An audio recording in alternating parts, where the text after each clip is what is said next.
தாய் தமிழ் உறவுகளுக்கு வணக்கம். தேசிய தலைவர் திரைப்படத்திற்கு தடை என்ற தலைப்பில் இந்த காணொளியை நாம் காண்கிறோம்.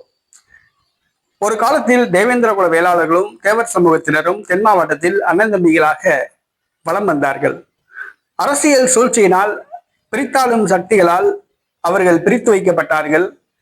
தற்பொழுது மோதல் முற்றி அமைதி ஏற்பட்டு தற்பொழுது மீண்டும் சுயநலவாதிகளால் மோதல் ஏற்படக்கூடிய ஒரு சூழ்நிலை உள்ளது.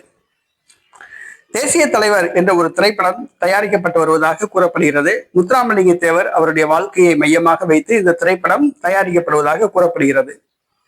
ஆனால் இந்த திரைப்படத்தில் சமூக நீதி போராளி இமானுவேல் சேகரன் குறித்து அவரை தரம் தாழ்த்தி அவதூறாக கருத்துக்கள் தெரிவித்து அவரை மட்டம் தட்டி சில காட்சிகள் வருவதாக கூறப்படுகிறது. அதே சூழ்நிலையில் தேவேந்திரகுல வேளாளர் சமூகத்தை இழிவுபடுத்தும் வகையில் சில வசனங்கள் உள்ளதாக, சில காட்சிகள் உள்ளதாக கூறப்படுகிறது. இந்த தேசிய தலைவர் திரைப்படம் வெளிவந்தால் தென் மாவட்டத்தில், அதுவும் இந்த தேர்தல் நேரத்தில் வெளிவந்தால் சாதி கலவரத்தை ஏற்படுத்தும்.